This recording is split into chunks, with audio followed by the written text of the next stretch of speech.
O que realmente aconteceu naqueles 40 dias? Porque a história cristã celebra o nascimento de Jesus, sua morte e sua ressurreição. Prega sobre seus milagres, seus ensinamentos, suas parábolas. Mas existe um capítulo inteiro da vida do Filho de Deus, que a maioria das igrejas passa em poucos minutos, como se fosse apenas uma introdução ao ministério público. 40 dias no deserto. 40 dias de silêncio, fome, solidão e confronto com a força mais sombria do universo. 40 dias que definiram tudo o que viria depois. Hoje revelamos o que realmente aconteceu naquele deserto. Não apenas as 3 tentações que os evangelhos registram, mas o contexto completo, o peso físico e espiritual daquele período, o que significava para um ser humano enfrentar aquilo que Jesus enfrentou, e por que aqueles 40 dias foram talvez o momento mais decisivo de toda a história da redenção. Esta é a história que ninguém conta sobre os 40 dias no deserto. Mas antes de começarmos, se esta é sua primeira vez aqui neste canal, considere pressionar o botão de curtir. Inscreva-se também se ainda não o fez. Seu apoio nos permite continuar trazendo este tipo de conteúdo para você. Compartilhe conosco também sua localização e o horário atual onde você está. Estamos construindo uma comunidade global bem aqui. Então, sem mais delongas, vamos começar. Para compreender o que aconteceu no deserto, precisamos primeiro compreender o que aconteceu imediatamente antes. O Rio Jordão. João Batista. O batismo. Jesus chegou ao Jordão como qualquer outro homem chegaria, andando, com pó nas sandálias, com o sol da Judéia queimando seus ombros. João o viu vindo de longe, e algo aconteceu dentro do profeta que havia passado a vida inteira preparando aquele momento. Ei, o Cordeiro de Deus que tira o pecado do mundo. As palavras saíram de João como se não fossem dele. Como se o próprio reconhecimento fosse maior que o homem que o pronunciava. O batismo de Jesus é um dos momentos mais teologicamente densos de todo o Novo Testamento. Um ser que não tinha pecado, submetendo-se a um ritual criado para expressar arrependimento. João percebeu a contradição imediatamente. Sou eu que necessito ser batizado por ti, disse o profeta, e tu vens a mim. Jesus respondeu com uma frase que os teólogos ainda debatem depois de 2000 anos. Deixa por agora, porque assim nos convém cumprir toda a justiça. Deixa por agora. Como se aquele momento fosse parte de uma sequência maior, de um roteiro escrito antes da fundação do mundo e que precisava ser cumprido exatamente como estava planejado. Jesus desceu as águas do Jordão. E então aconteceu algo que transformou aquele batismo num evento cósmico. Os céus se abriram. O Espírito de Deus desceu como pomba e pousou sobre ele. E uma voz veio do céu dizendo as palavras que definem toda a identidade de Jesus. Este é o meu Filho amado, em quem me comprazo. 3 pessoas da Trindade em um único momento. O Filho nas águas, o Espírito descendo, o Pai falando do céu. O batismo de Jesus não foi apenas um ritual. Foi uma declaração pública de identidade, uma proclamação de missão, uma unção divina diante de testemunhas humanas e celestiais. E então, imediatamente depois deste momento de glória, de confirmação, de abertura dos céus e voz divina, o texto bíblico registra algo que choca qualquer leitura cuidadosa. Então Jesus foi levado pelo Espírito ao deserto para ser tentado pelo diabo. O mesmo Espírito que havia descido sobre ele como pomba, o mesmo Espírito que havia sido parte daquele momento glorioso no Jordão, agora o conduzia não para um palácio, não para Jerusalém, não para o templo, mas para o deserto, para o lugar mais inóspito, mais solitário, mais perigoso da região, e não acidentalmente, deliberadamente, para ser tentado. Esta palavra precisa ser examinada com cuidado. O texto grego original usa o termo peiradzo, que significa testar, provar, examinar sob pressão. Não é a tentação no sentido de uma isca colocada por um inimigo para destruir. É uma prova, um teste de integridade, uma verificação de caráter sob condições extremas. O mesmo tipo de teste que o ouro passa no forno, que sai mais puro do que entrou. Jesus foi levado ao deserto não para ser destruído, mas para ser provado, para demonstrar diante de todo o teu universo visto e invisível que o Filho de Deus encarnado em carne humana era capaz de enfrentar o pior que o inimigo poderia oferecer e sair vitorioso. O deserto da Judéia não é o deserto que a imaginação ocidental frequentemente pinta. Não é uma extensão plana de areia dourada. É um lugar de colinas rochosas íngremes, de ravinas profundas, de terreno que parece deliberadamente hostil a qualquer forma de vida. As temperaturas oscilam entre extremos brutais, calor escaldante durante o dia, frio cortante durante a noite. A vegetação é escassa e espinhosa. Os animais que habitam aquele lugar são os que sobrevivem justamente porque são perigosos: serpentes, escorpiões, chacais. Marcos, o evangelista mais breve e mais direto de todos, registra um detalhe que os outros evangelhos omitem. Jesus estava com as feras, não como metáfora, como realidade física. 40 dias e 40 noites entre animais selvagens, sem abrigo adequado, sem companhia humana, sem comida. 40 dias. O número 40 ecoa através de toda a narrativa bíblica, com uma consistência que não pode ser acidental. 40 anos de Israel no deserto após o Egito. 40 dias de Moisés no Monte Sinai recebendo a lei. 40 dias de Elias, caminhando até o Horeb depois de fugir de Jezabel. 40 dias do dilúvio de Noé. O número 40 na tradição hebraica representa um período de provação, de transformação, de preparação para algo que está por vir. Jesus não ficou 40 dias no deserto por coincidência. Estava repetindo e cumprindo um padrão que Deus havia estabelecido através de toda a história de Israel. Onde Israel havia falhado em 40 anos de deserto, Jesus venceria em 40 dias. O jejum de Jesus no deserto precisa ser compreendido em sua dimensão física completa antes que possamos compreender sua dimensão espiritual. 40 dias sem comer. Não uma dieta restritiva, não uma redução de calorias, jejum absoluto. O corpo humano, qualquer corpo humano, passa por estágios definidos quando privado de alimento por períodos prolongados. Nos primeiros dias, o organismo consome as reservas de glicogênio armazenadas no fígado e nos músculos.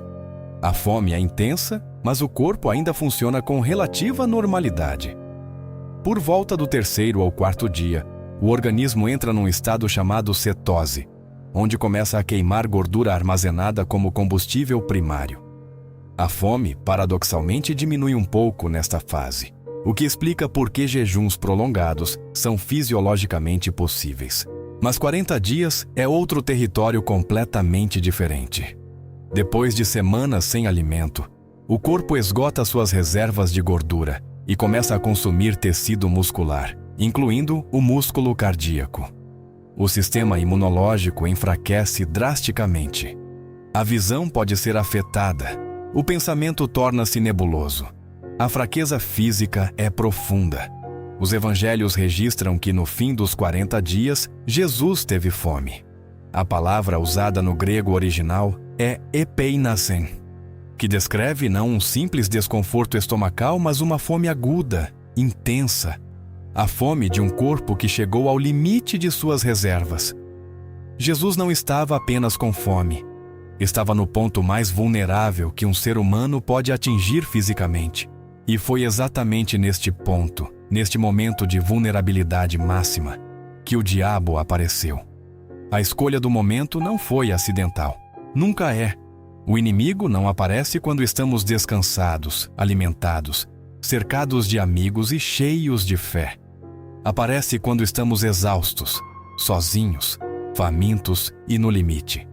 Aparece quando as defesas estão baixas e as necessidades estão altas. Aparece quando a distância entre o que somos e o que precisamos parece intransponível. A estratégia do inimigo não mudou desde o Jardim do Éden. Encontrar o ponto de maior vulnerabilidade e pressionar exatamente ali. Lucas, ao descrever o diabo neste momento, usa o termo rodiabolos, que significa o acusador, o caluniador, aquele que lança através. Não é uma criatura de chifres e rabo como a iconografia medieval pintou. É uma inteligência antiga e poderosa, um ser que existia antes da criação do mundo humano, que conhece a natureza humana com uma profundidade assustadora, que compreende os pontos de pressão de qualquer alma, porque passou milênios estudando e explorando a fragilidade humana. Este ser agora estava diante de Jesus, e sua primeira tentação foi cirúrgica na sua precisão. Se és o Filho de Deus, manda que estas pedras se tornem pães. 3 elementos nesta frase merecem exame cuidadoso. Primeiro, o se.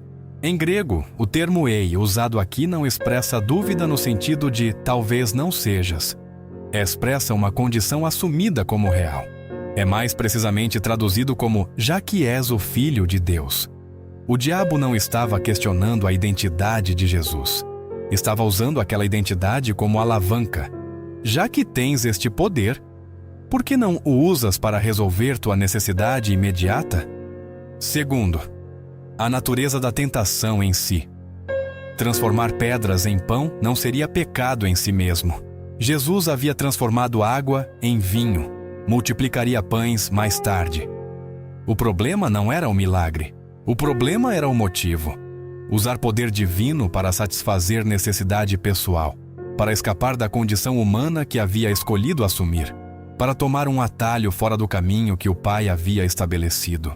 Terceiro, e mais profundo, esta tentação ecoava diretamente a falha de Israel no deserto.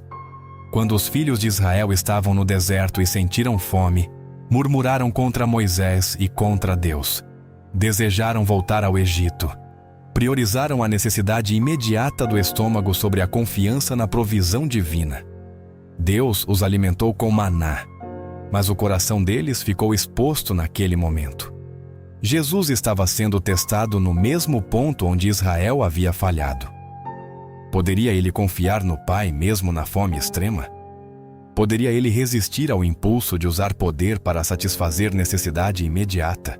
A resposta de Jesus veio das profundezas da mesma Escritura que narrava a falha de Israel. Está escrito, disse Jesus, não só de pão viverá o homem, mas de toda palavra que procede da boca de Deus. As palavras são do Deuteronômio, do discurso de Moisés para Israel antes de entrar na terra prometida. Moisés estava lembrando ao povo os anos de deserto, o maná, a provisão divina, e concluindo que a experiência toda havia ensinado uma lição fundamental. A vida humana não depende apenas de sustento físico. Depende de cada palavra que Deus pronuncia. Depende de confiança, de obediência, de permanecer dentro da vontade divina, mesmo quando o estômago grita por outra coisa. Jesus não apenas citou a Escritura, ele a viveu. Naquele momento de fome extrema, escolheu a palavra de Deus sobre o pão. Escolheu confiar sobre controlar. Escolheu permanecer na condição humana que havia assumido, sobre usar privilégio divino para escapar dela. E o diabo recuou desta linha de ataque, mas apenas para escolher outro ângulo, porque o inimigo antigo não desiste depois de uma tentativa. Estuda a resposta, recalibra a abordagem e tenta novamente de um ponto diferente. A segunda tentação foi para um lugar diferente. O diabo levou Jesus ao pináculo do templo em Jerusalém. O pináculo do templo era o ponto mais alto do complexo do templo de Herodes, provavelmente o ângulo sudeste da muralha que se erguia sobre o vale de Cedron, a uma altura que os escritores antigos descrevem como vertiginosa, suficiente para causar tontura apenas em olhar para baixo. E ali, naquele ponto de altitude extrema sobre a cidade santa, o diabo disse algo que deveria ter surpreendido Jesus. Desta vez, o inimigo também citou a Escritura. Se és o Filho de Deus, lança-te daqui abaixo, porque está escrito que dará ordens aos seus anjos a teu respeito, para que te guardem e te tragam nas mãos, para que não percas o pé em pedra alguma. O Salmo 91. Um dos salmos mais amados de toda a tradição hebraica. Um poema sobre a proteção divina, sobre anjos guardando os passos do justo. O diabo estava usando a palavra de Deus como arma contra o Filho de Deus. Estava dizendo, em essência, se realmente confias no Pai como disseste, prove, joga-te, deixa que os anjos te apanhem. Demonstra publicamente que és quem dizes ser. A sofisticação desta segunda tentativa revela algo profundo sobre a natureza do inimigo. O diabo havia observado a resposta de Jesus à primeira tentação. Viu que Jesus recorreu à Escritura. Viu que a palavra de Deus era a âncora que mantinha o Filho de Deus firme mesmo na fome extrema. E então, adaptou sua estratégia com uma inteligência assustadora. Se Jesus usava a Escritura como defesa, o inimigo usaria a Escritura como ataque. Se Jesus confiava na palavra de Deus, o inimigo usaria a palavra de Deus para tentar forçá-lo a agir fora da vontade de Deus. Era uma tentativa de transformar a própria âncora em isca. Mas havia um problema fundamental na citação do diabo. Ele havia retirado o Salmo 91 completamente do seu contexto original. O Salmo fala da proteção divina sobre aqueles que habitam no abrigo do Altíssimo, que confiam no Senhor, que permanecem dentro da vontade divina. Não é uma promessa de proteção para quem deliberadamente se coloca em perigo para testar Deus. É uma promessa de providência para quem caminha obedientemente. O diabo havia pego uma verdade e a havia torcido, como sempre faz, não inventando mentira total, mas distorcendo verdade suficientemente para criar ilusão convincente. Jesus reconheceu a distorção imediatamente. Sua resposta veio novamente do Deuteronômio, novamente do discurso de Moisés sobre as lições do deserto. Está escrito também, disse Jesus, não tentarás o Senhor teu Deus. A palavra traduzida como tentarás aqui é equipeirazo em grego, que significa testar deliberadamente, colocar à prova com intenção de verificar. Israel havia feito isso em Massá, quando reclamou de sede e desafiou Moisés dizendo, está o Senhor entre nós ou não? Haviam exigido uma demonstração divina como condição para sua confiança. Haviam transformado a fé em barganha, e Moisés havia chamado aquilo de tentação a Deus. Jesus estava recusando fazer o mesmo. Jogar-se do templo para forçar uma resposta divina seria exigir que o Pai provasse sua presença através de um espetáculo. Seria transformar confiança em teste. Seria colocar condições na relação com Deus, dizendo provar que estás aqui, e então eu acreditarei. Jesus havia escolhido confiar sem exigir prova. Havia escolhido permanecer na obediência sem exigir demonstração. Havia escolhido a fé silenciosa sobre o espetáculo público. E novamente o inimigo recuou. Mas desta vez não apenas recalibrou o ângulo, escalou completamente o nível da tentação. A terceira e última tentação foi a mais reveladora de todas. O diabo levou Jesus a um monte muito alto e lhe mostrou todos os reinos do mundo e a glória deles. Lucas acrescenta um detalhe que Mateus omite, dizendo que foi num momento de tempo. Como se o inimigo tivesse comprimido toda a glória e o poder de todos os reinos humanos em um único instante visual. Uma visão panorâmica de tudo que a humanidade havia construído e conquistado e acumulado desde os primeiros dias da civilização. Egito com suas pirâmides e faraós, Roma com suas legiões e coliseus, Babilônia com suas muralhas e jardins suspensos, Pérsia, Grécia, os reinos do Oriente e do Ocidente, toda a magnificência e o poder que o mundo tinha para oferecer, apresentados num único relance estonteante. E então, o diabo disse algo que exige pausa longa e cuidadosa. Tudo isto te darei se prostrado me adorares. A oferta era real, e Jesus sabia que era real. O diabo não estava blefando. As Escrituras descrevem Satanás como o príncipe deste mundo, como o Deus desta era. como aquele a quem os sistemas de poder humano estão sujeitos em algum nível profundo. Quando o diabo ofereceu os reinos do mundo, estava oferecendo algo que de fato estava em seu poder oferecer, pelo menos temporariamente, pelo menos dentro dos limites deste mundo caído. A tentação não era uma ilusão, era uma oferta genuína com um preço genuíno. E o preço era um único ato de prostração. Uma única curvatura de joelhos. Um único momento de adoração direcionado ao inimigo em vez de ao Pai. Parecia quase razoável na sua economia perversa. Jesus havia vindo ao mundo para resgatar a humanidade e estabelecer o reino de Deus. O diabo estava oferecendo exatamente isso.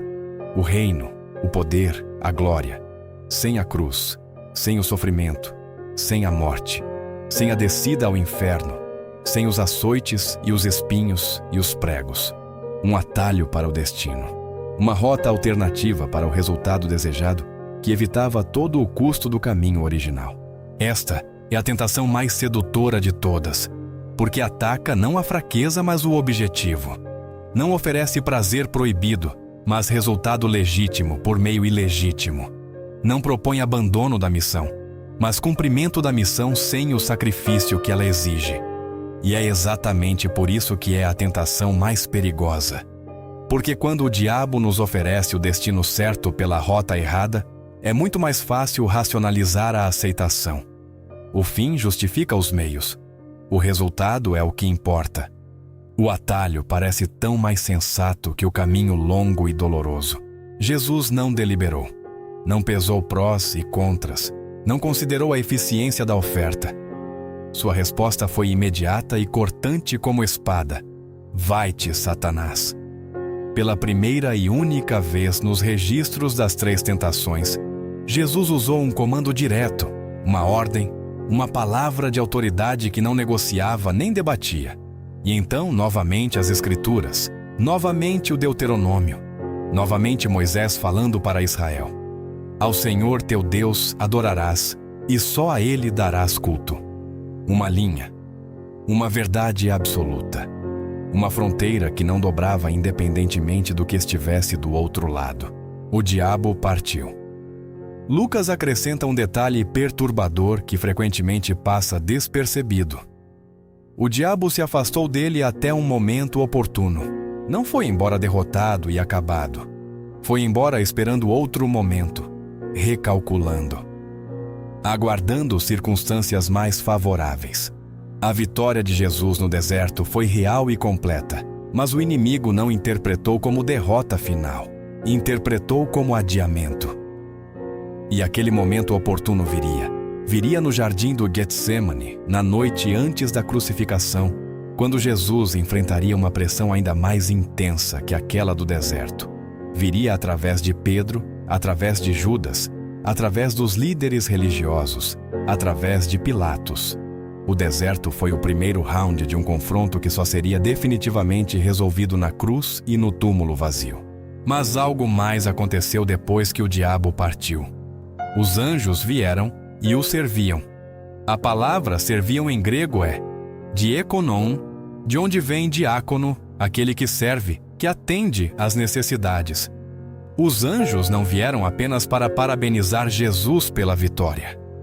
Vieram para atender às suas necessidades físicas, para alimentá-lo, para cuidar de um corpo que havia chegado ao limite de sua resistência depois de 40 dias de jejum e confronto espiritual intenso.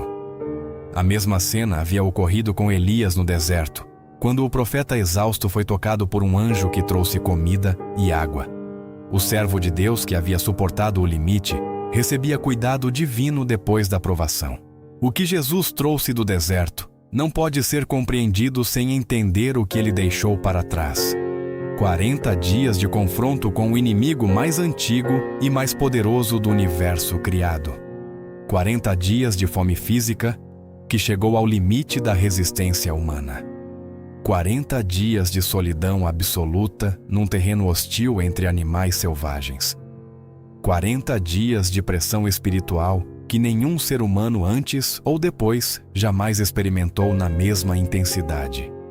Jesus entrou no deserto recém-batizado, com a voz do Pai ainda ecoando sobre as águas do Jordão. Saiu do deserto como algo mais. Saiu como alguém que havia sido testado no nível mais profundo possível e havia permanecido inteiro. Lucas registra que Jesus retornou à Galiléia no poder do Espírito. A palavra poder, aqui, é dinamis, em grego, a mesma raiz de onde vem dinâmica e dinamite. Não era apenas a presença do Espírito, que havia estado com Jesus antes do deserto. Era o poder do Espírito, uma autoridade que havia sido forjada e confirmada através da provação. Como metal que sai do forno mais forte do que entrou, Jesus saiu do deserto com uma autoridade que o confronto havia provado genuína, e as pessoas ao seu redor perceberam imediatamente. Os evangelhos registram que ensinava nas sinagogas, sendo glorificado por todos, que falava com autoridade e não como os escribas, que até os espíritos imundos reconheciam quem era e obedeciam à sua palavra. O deserto havia estabelecido algo fundamental sobre o ministério de Jesus. Havia demonstrado que ele não usaria poder divino para benefício pessoal. Havia demonstrado que não buscaria atalhos para cumprir sua missão. Havia demonstrado que não comprometeria sua devoção ao Pai por nenhuma oferta, por mais atraente que parecesse. Estas 3 declarações feitas no deserto definiram o caráter de todo no ministério público que se seguiu. Quando Jesus curou doentes, não o fez para ganhar fama. Quando alimentou multidões, não o fez para criar dependência política. Quando entrou em Jerusalém sendo aclamado como rei, não buscou o poder temporal que a multidão queria lhe dar, mas existe uma dimensão do deserto que raramente é explorada nos sermões dominicais: a dimensão da identificação. Hebreus, a carta mais teologicamente profunda sobre a natureza de Jesus, declara algo que deveria mudar completamente como lemos a narrativa do deserto. Porque ele mesmo foi tentado e sofreu, pode socorrer os que são tentados. E mais adiante, não temos sumo sacerdote que não possa compadecer-se das nossas fraquezas, pois foi tentado em tudo à nossa semelhança, mas sem pecado. Jesus não foi ao deserto apenas para vencer o diabo. Foi ao deserto para se tornar capaz de compadecer-se de cada ser humano que já enfrentou tentação, fraqueza, fome, solidão e pressão espiritual. Quando alguém luta com tentação, Jesus não observa de longe com julgamento clínico e distante. Conhece aquele terreno por dentro.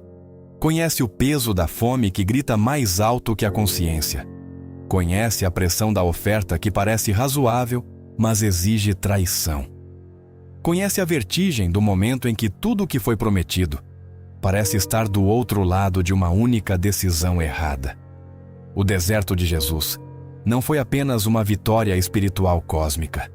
Foi o momento em que o Filho de Deus desceu completamente ao nível da experiência humana e a atravessou sem quebrar, para que qualquer ser humano que quebrasse pudesse encontrar nele não um juiz, mas um intercessor. Esta é a teologia que transforma a narrativa do deserto de um episódio heróico numa fonte de esperança pessoal. Jesus não enfrentou tentações abstratas ou filosóficas. Enfrentou as mesmas categorias de tentação que definem a experiência humana em qualquer época e qualquer cultura. A tentação de usar poder ou privilégio para satisfazer necessidade imediata. A tentação de exigir confirmação divina como condição para a confiança. A tentação de alcançar o objetivo legítimo pelo caminho errado. Estas 3 categorias abrangem praticamente toda a tentação que qualquer ser humano jamais enfrentou. E Jesus as enfrentou todas no estado mais vulnerável possível. E venceu. O deserto também lança luz sobre algo que aconteceria 3 anos depois, num outro jardim, numa outra noite de agonia. O jardim do Getsêmani. Jesus ajoelhado entre as oliveiras, suando gotas de sangue, pedindo ao Pai que afastasse o cálice se fosse possível. Aquele momento de Getsêmani não pode ser completamente compreendido sem o deserto. No deserto, Jesus havia recusado o atalho que o diabo ofereceu. havia escolhido o caminho longo e doloroso sobre a rota conveniente. Em Getsêmani, essa mesma escolha estava sendo confirmada e aprofundada. A diferença é que desta vez, não era o diabo oferecendo o atalho. Era o próprio coração humano de Jesus clamando por alívio. E ainda assim, a resposta foi a mesma que havia sido no deserto. Não a minha vontade, mas a tua. O deserto e Getsêmani são os dois pilares de obediência que sustentam toda a narrativa da redenção. No deserto, Jesus disse não ao poder fácil. Em Getsêmani, Jesus disse sim ao sofrimento necessário. Juntos, esses dois momentos demonstram que a salvação não foi um ato divino executado com distância e poder absoluto.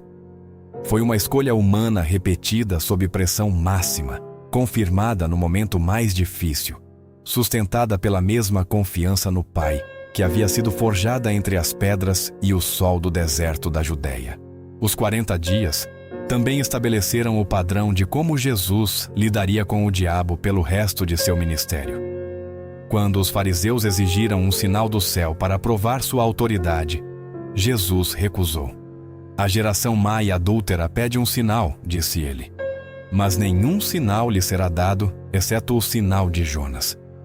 Ele havia recusado o espetáculo do pináculo do templo no deserto.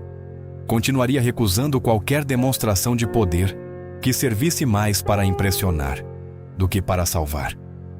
Quando a multidão quis fazê-lo rei à força depois da multiplicação dos pães, Jesus se retirou para o monte sozinho.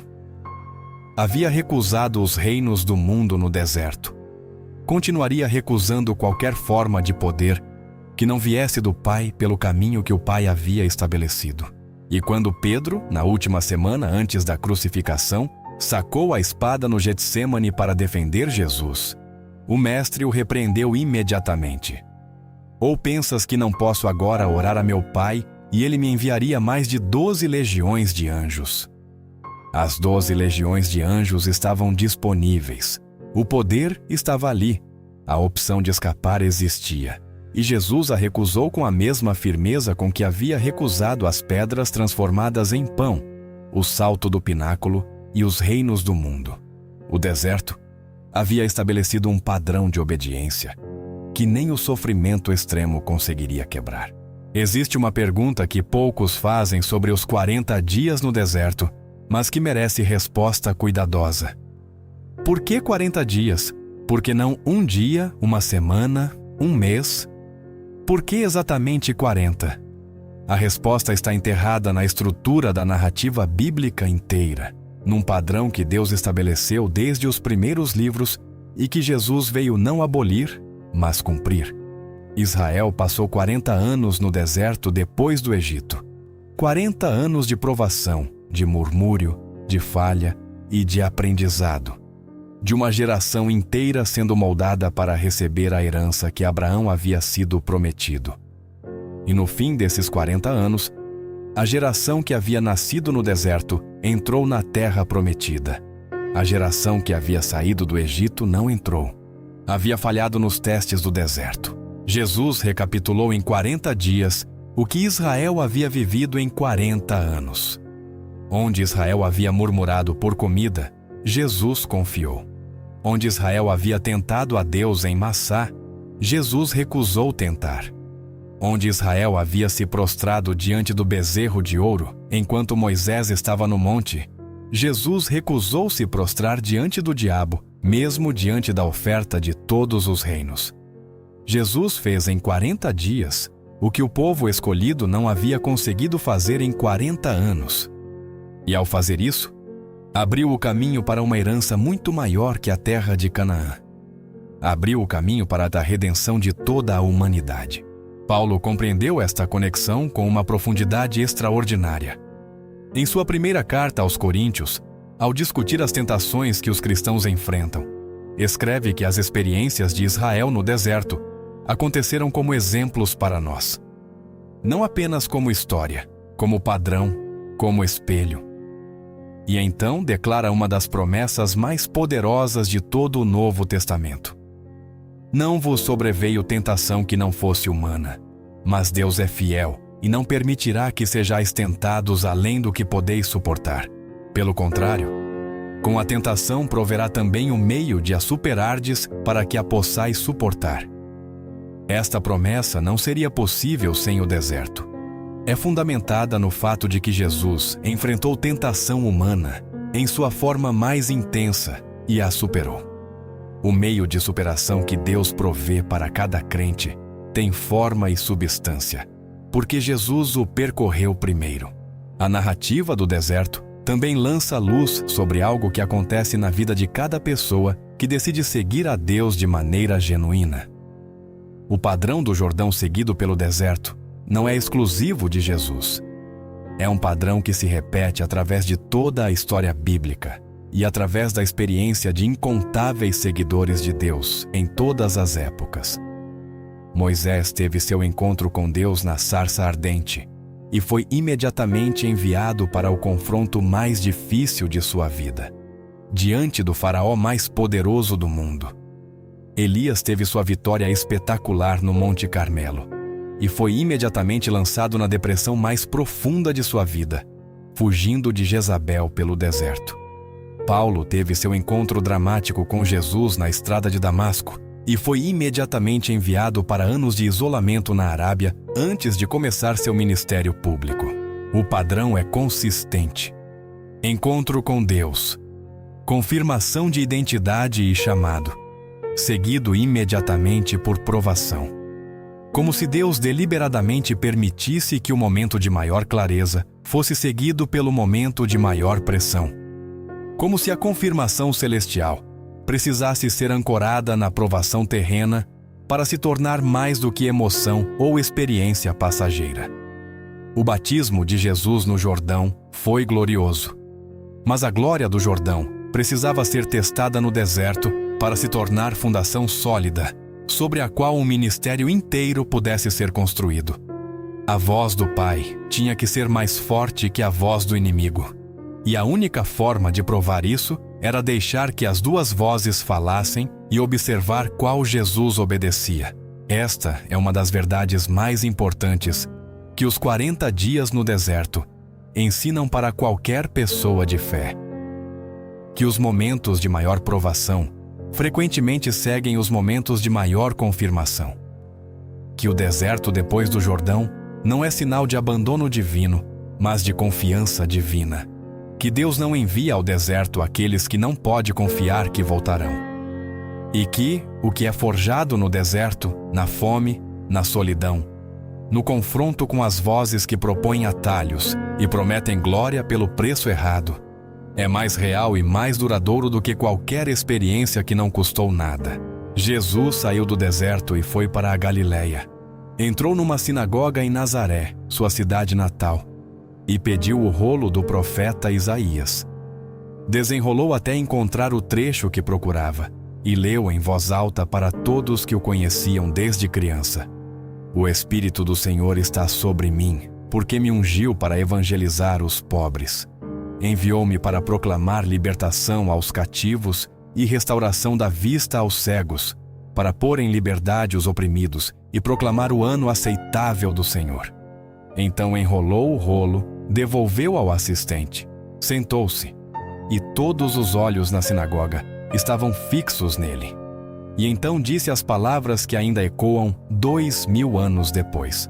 Hoje se cumpriu esta escritura aos vossos ouvidos. Hoje.